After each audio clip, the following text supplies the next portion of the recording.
Assalamualaikum warahmatullahi wabarakatuh.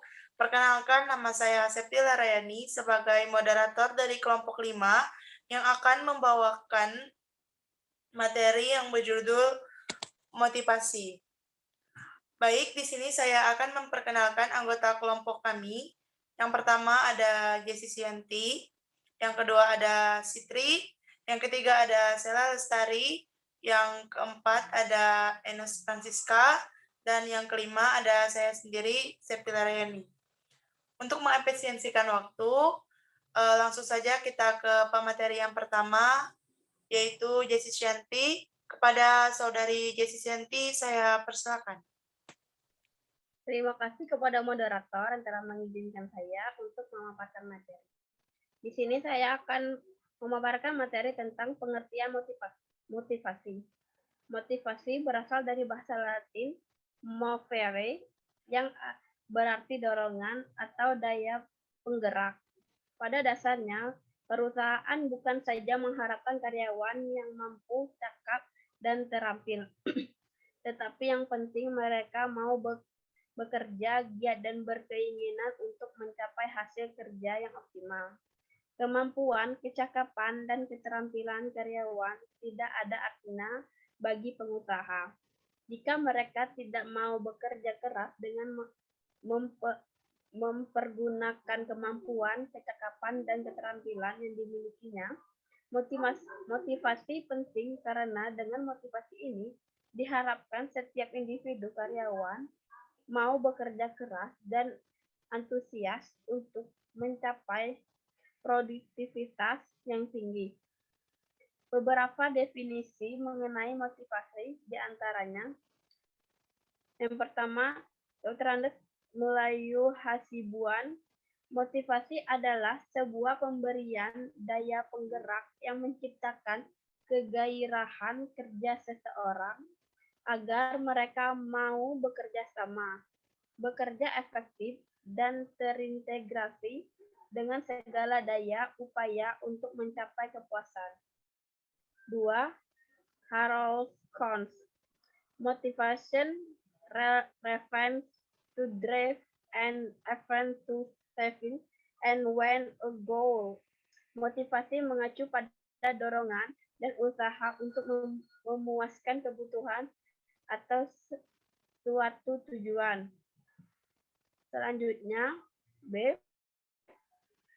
Jenis dan tujuan motivasi. Jenis-jenis motivasi diantaranya 1. Jenis motivasi positif. Insentif positif. Manajer memotivasi bawahan dengan memberikan hadiah kepada mereka yang berprestasi baik. 2. Motivasi negatif. Insentif negatif. Manajer memotivasi bahwa dengan memberikan hukuman kepada mereka yang pekerjaannya kurang baik, presentasi rendah. Tujuan motivasi. Yang pertama, mendorong gairah dan semangat kerja. 2. Meningkatkan kepuasan. 3. Meningkatkan produktivitas kerja. 4. Mempertahankan loyalitas. 5. Efektivitas. 6. Efisiensi. 7. Meningkatkan kreativitas dan lain-lain. Baiklah, sekian yang dapat saya sampaikan. Saya kembalikan lagi kepada moderator. Baik, terima kasih kepada saudari Jessi Sianti. Selanjutnya, ke pemateri kedua, kepada saudari Sitri, saya persilakan. Terima kasih kepada moderator telah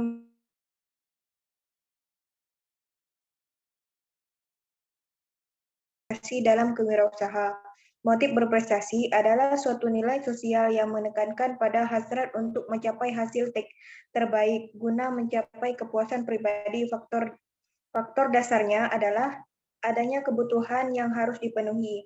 Teori motivasi pertama kali dikemukakan oleh Maslow. Ia mengemukakan tentang hierarki kebutuhan yang mendasari motivasi. Menurutnya, kebutuhan manusia bertingkat sesuai dengan tingkatan pemuasannya, yaitu kebutuhan fisik, kebutuhan akan keamanan, kebutuhan sosial, kebutuhan harga diri, dan kebutuhan kualitas diri. Kebutuhan berprestasi wirausahawan terlihat dalam bentuk tidaknya untuk melakukan suatu yang lebih baik dan efisien dibandingkan sebelumnya. Wirausahaan memiliki motivasi berprestasi tinggi pada umumnya memiliki ciri-ciri sebagai berikut. Yang pertama ada ingin mengatasi sendiri kesulitan dan persoalan-persoalan yang timbul pada dirinya. Kedua, selalu memerlukan umpan balik yang segera melihat untuk keberhasilan dan kegagalan. Ketiga, memiliki tanggung jawab personal yang tinggi. Keempat, berani menghadapi resiko dengan penuh perhitungan. Kelima, menyukai dan melihat tantangan secara seimbang. Jika tugas yang diimbangkan sangat ringan, wirausahaan merasa kurang tantang. Tetapi ia selalu menghindari tantangan yang sulit yang memungkinkan pencapaian keberhasilan sangat rendah.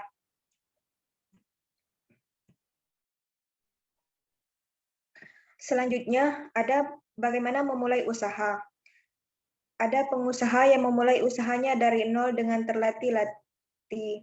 Bahkan seringkali penderita tersebut menderita kerugian dan nyaris bangkrut.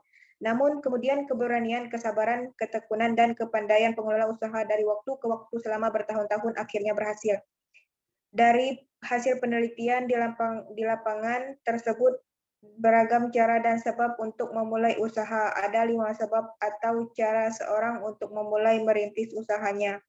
Yang pertama, faktor keluarga pengusaha. Kedua, sengaja terjun menjadi pengusaha. Ketiga, kerja sampingan, iseng coba-coba. Yang keempat, terpaksa. Pengusaha yang memulai usaha karena faktor keluarga cukup banyak ditemui. Akhirnya, seorang memulai usaha karena keluarga mereka sudah memiliki usaha sebelumnya. Sengaja terjun menjadi pengusaha artinya seseorang dengan sengaja mendirikan usahanya. Biasanya mereka belajar dari kesuksesan orang lain. Mereka mengikuti contoh dari pengusaha yang dengan mencari modal atau berminta dengan orang lain. Model ini biasa dilakukan oleh mereka yang berstatus pegawai namun memiliki naruli bisnis. Tidak sedikit model seperti ini mencapai kesuksesan. Kesuksesan dan kegagalan orang lain menjadi tuntutan dan pedoman pengusaha ini dalam menjalankan kegiatan usaha. Cuma segitu yang dapat saya sampaikan. Selanjutnya saya kembalikan lagi ke moderator. Terima kasih kepada Saudari Sitri yang sudah menyampaikan materi. Selanjutnya, lanjutkan oleh pemateri yang ketiga, yaitu Sela Lestari. Kepada Saudari Sela Lestari, saya persilakan. Baiklah, materi selanjutnya yaitu faktor pendorong dan penghambat kewirausahaan. Faktor pendorong kewirausahaan, keberhasilan dalam kewirausahaan ditentukan oleh 3 faktor, yaitu kemampuan dan kemauan. Orang yang tidak memiliki kemampuan tetapi banyak kemauan, dan orang yang memiliki kemauan tetapi tidak memiliki kemampuan, keduanya tidak akan menjadi wirausaha yang sukses. Sebaliknya, orang yang memiliki kemauan dan dilengkapi dengan kemampuan akan menjadi orang yang sukses. Kemauan saja tidak cukup bila tidak dilengkapi dengan kemampuan. Yang kedua, tekad yang kuat dan kerja keras. Orang yang tidak memiliki tekad yang kuat tetapi memiliki kemauan untuk bekerja keras, dan orang yang suka bekerja keras tetapi tidak memiliki tekad yang kuat, keduanya tidak akan menjadi wirausahawan yang sukses. Dan yang ketiga yaitu kesempatan dan peluang. Ada solusi, ada peluang. Sebaliknya, tidak ada solusi, tidak akan ada peluang. Peluang ada jika kita menciptakan peluang itu sendiri, bukan mencari-cari atau menunggu peluang yang datang kepada kita. Itu saja yang dapat saya sampaikan. Saya kembalikan kepada moderator. Baik, terima kasih kepada pemateri yang ketiga. Selanjutnya kita ke pemateri yang keempat, kepada Saudari Enes Francisca, saya persilakan. Baiklah, terima kasih kepada moderator karena telah memberikan saya kesempatan untuk melanjutkan Membaca materi. Faktor-faktor penghambat kewirausahaan. Yang pertama, tidak kompeten dalam hal manajerial, kurang berpengalaman, kurang dapat mengendalikan keuangan, gagal dalam perencanaan, lokasi yang kurang memadai, kurangnya pengawasan peralatan, sikap yang kurang sungguh-sungguh dalam berusaha, ketidakmampuan dalam melakukan peralihan atau transisi kewirausahaan. Kegagalan juga dapat ditimbulkan oleh dasar kelemahan yang bersumber pada sifat pribadi yang penuh keraguan dan hidup tanpa pedoman ataupun orientasi yang tegas, misalnya sebagai berikut: suka meremehkan mutu, suka merobos atau mengambil jalan pintas, tidak memiliki kepercayaan diri, tidak berdisiplin, dan suka mengabaikan tanggung jawab.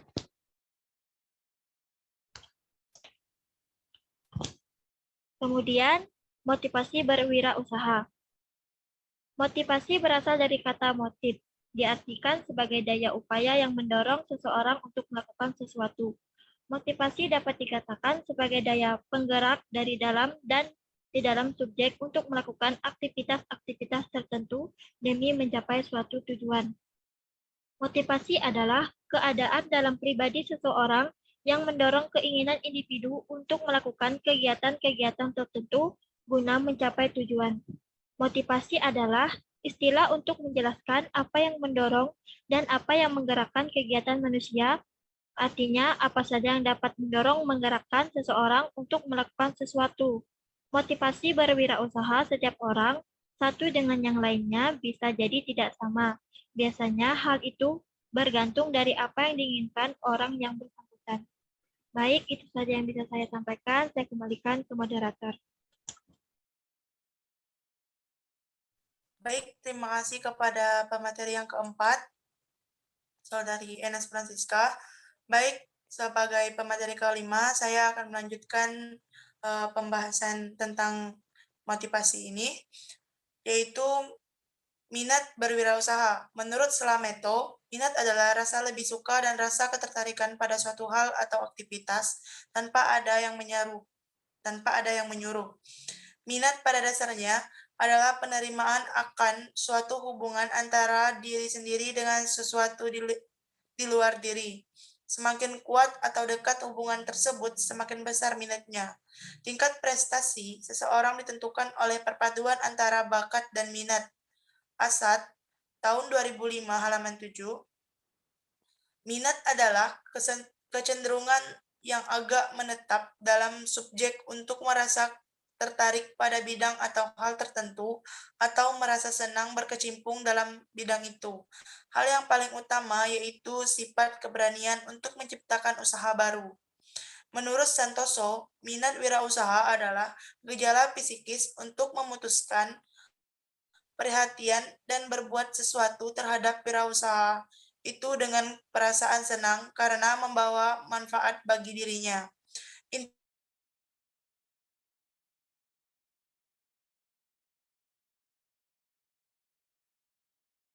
6, halaman 22. Selanjutnya yaitu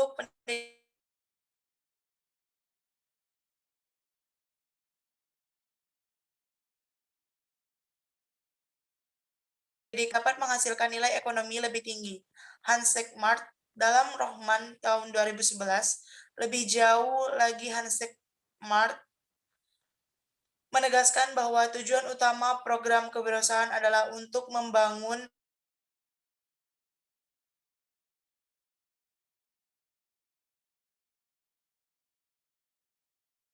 kewirausahaan.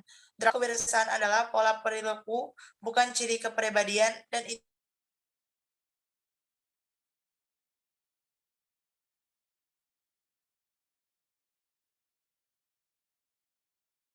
saja materi yang bisa kami sampaikan. Kurang dan lebihnya kami sekelompok meminta maaf.